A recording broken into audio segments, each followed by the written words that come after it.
শুভ সকাল বন্ধুরা। তো দেখো আজকে তো রাখি পূর্ণিমা। তো সবাই আশা করি রাখি বাঁধা পর্ব শুরু হয়ে গেছে। তো আমি শুনলাম হঠাৎ করে যে 11টার থেকে নাকি ভালো শুভ লগ্ন শুরু হচ্ছে। তো আমি সেই অপেক্ষায় বসে আছি। এবার সকাল সকাল পুজোটা সেরে নিলাম। আজকে উঠতেও একটু দেরি হয়ে গেছে। তো দেখো এবার ঠাকুরকে সবার আগে রাখিটা পরিয়ে নিলাম। আর এই যে ভাইদের জন্য 5 রকম মিষ্টি নিয়ে এসেছি। তো সেটাও আগে সবার আগে ঠাকুরের সামনেই আমি ভোগ দিয়ে নিয়েছি। তো দেখো তারপরে আমি রেডি হওয়ার পরে এবার আমি লুচি বেলে দেবো। আর যেহেতু শনিবার তো কোনো আমিষের দিন হবে না, তো নিরামিষ লুচি আর তরকারি। আর বাড়িতে এমনিতেই সবাই প্রচুর অসুস্থ, এই জ্বরে ভুগছে। কারো না কারো জ্বর লেগে যাচ্ছে। আমারও শরীরটা খারাপ ছিল মাঝে, তো আমি এখন আপাতত সুস্থ। তো দেখো আমি লুচি বেলে দিয়েছি, এই যে বৌদি লুচি ভেজে নিচ্ছে।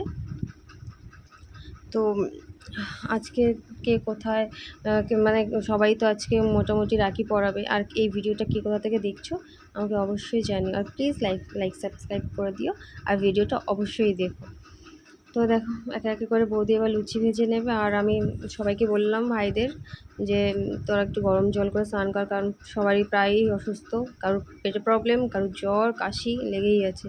এই যে দেখো যেটু ছেলে, এটা আমার দাদাকে আমি রাখি পরিয়ে দিচ্ছি। এই যে পুচকু এসেছে পেছন থেকে।